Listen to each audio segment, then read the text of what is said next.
we need to have a greater love for God.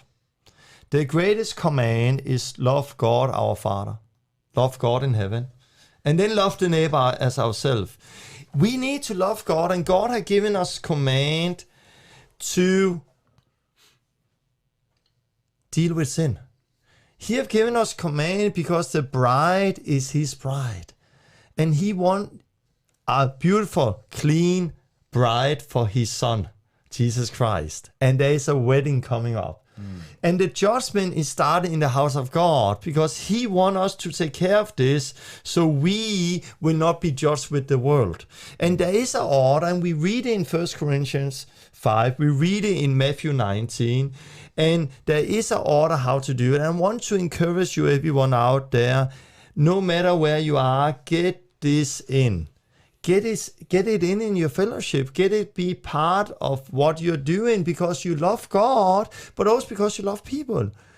I will love to, let's say like this, we have children who come to faith and they find a fellowship.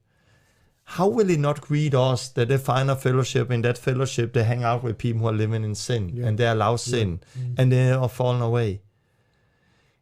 It will greet us so much. We will love people to come in a fellowship where there's so much love that we don't hide sin, but there's so much love that we help people to be set free. So we deal with it. We will love it, and it will be a safe place for everyone to be. And I think that is what church should be, and we really want to come back to that.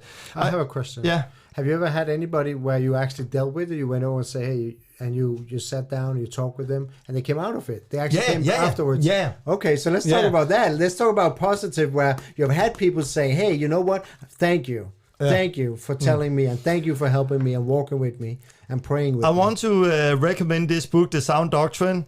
And if you want to read it and don't have money, you can find it on largefirmation.com/shop. If you don't have money and we read it, send an email and we can send it to you for free. I have a whole chapter here about sin in the church. And I came with an example also just to put it in light. If I have a friend, and that is the whole thing, don't sit down and eat with such a person. Wow. If I have a friend, let's say I'm friend with you, Brian, and Brian, he start to want to take drugs, and you want to start to take drugs.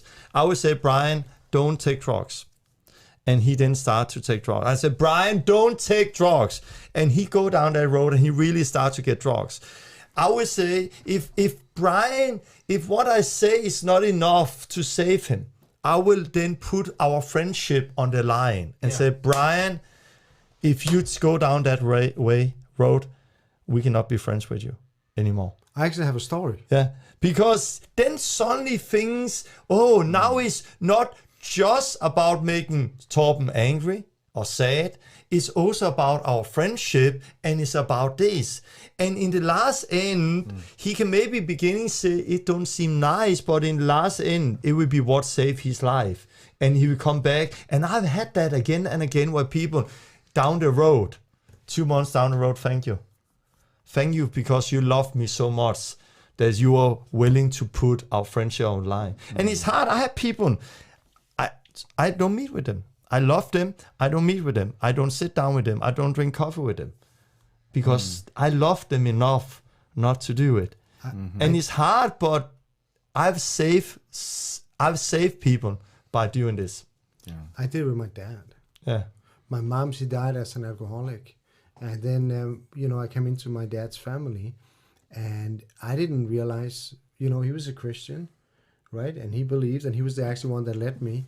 But I didn't realize that sometimes he was drinking, and I couldn't handle it because I was like, my mom died and she was an alcoholic, and I thought I came into this perfect world, and now I realize it's not perfect. My dad is drinking, and I can say this today, I'll say it in front of the camera. And I said to him, I will not come home and visit you anymore before you stop drinking. And he was so mad at me, and he was, telling me, how can you do this? I'm your dad. Don't you respect me? I'm your dad, blah, blah, blah, blah. And 3 years, I did not visit him. But today he's free from alcohol. Later on in life, he came to me and he said, I got set free. And he was so proud. I don't know how many years, maybe 10, 15 years later, he comes and says, I do not drink anymore. I have no wine in my house. And he did it. And at that time, it was hard. It was really hard. For 3 years, I did not come and visit my dad. And he was like, he got so mad at me, kind of. And I was like, I just can't deal with it anymore. I want to be free. I want to see you free. And it worked. It really did work. And it was hard. He's not just your dad, he's your brother too. Let's love God, let's love our neighbor.